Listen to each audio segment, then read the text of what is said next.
Orang-orang barat meneliti Gaga. Gaga ini luar biasa. Gaga ini ketika ngelihat ada saudaranya yang mati, ada dua reaksinya. Satu, kalau matinya normal atau natural, dia akan ngumpul dan dia akan dalam tanda kutip apa tuh? Oh, itu apa tuh?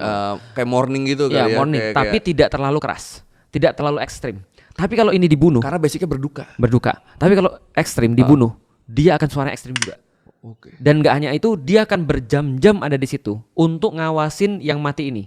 Dan setelah ngawasin yang mati, kadang-kadang kalau matinya mungkin sangat-sangat sadis gitu ya, Iya. diambilin kayak daun ditaruh di atasnya, diambilin ranting ditaruh di atasnya. Ada terus kemudian yang gali, lalu kemudian naruh batu di atasnya dan segala macam dan seterusnya. Nah, artinya ini adalah cara mereka. Dan menariknya adalah ternyata kalau itu matinya karena nggak normal, misalnya dibunuh manusia atau dibunuh yang lain dan segala macam, maka Gaga itu akan ngambil pelajaran.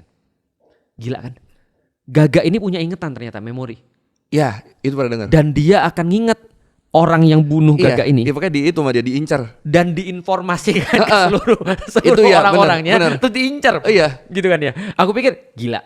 Karena menurut para ilmuwan mereka senantiasa cuma bahas dari segi sains kan. Mereka bilang ini survival instingnya Gaga. Iya. Karena Gaga setiap yang mati dia akan nyari pelajaran dari sana apa. Iya. Jadi mencari ibroh dia. Bayangin lu, kita datang ke pemakaman kan ya. Kita bersedih, dia cari ibroh. Iya loh, nggak semua manusia bisa nyari pelajaran dari kematian loh. Padahal kata Rasulullah, kenapa kita datang ke pemakaman? Biar kita ingat Belajar. belajar. Ingat mati Iya, kan? bener. Sehingga berefek pada hidup kita. Gaga begitu. Jadi Gaga itu ketika contoh ya, misalnya ada TKP nih, ada Gaga, terus di sebelahnya ada buah nih. Mereka langsung ngambil kesimpulan nih, ini matinya gara-gara makan racun nih. Iya. Mereka nggak akan makan buah yang kayak gitu. Untuk selama bertahun-tahun, paham nggak sih lu? Iya. Jadi mereka tuh mencari tahu nih matinya kenapa, paham nggak sih maksudnya? Dan akhirnya mereka tidak hanya mourning, tidak hanya datang ke pemakaman, mereka berusaha agar tidak terjadi pembunuhan itu lagi.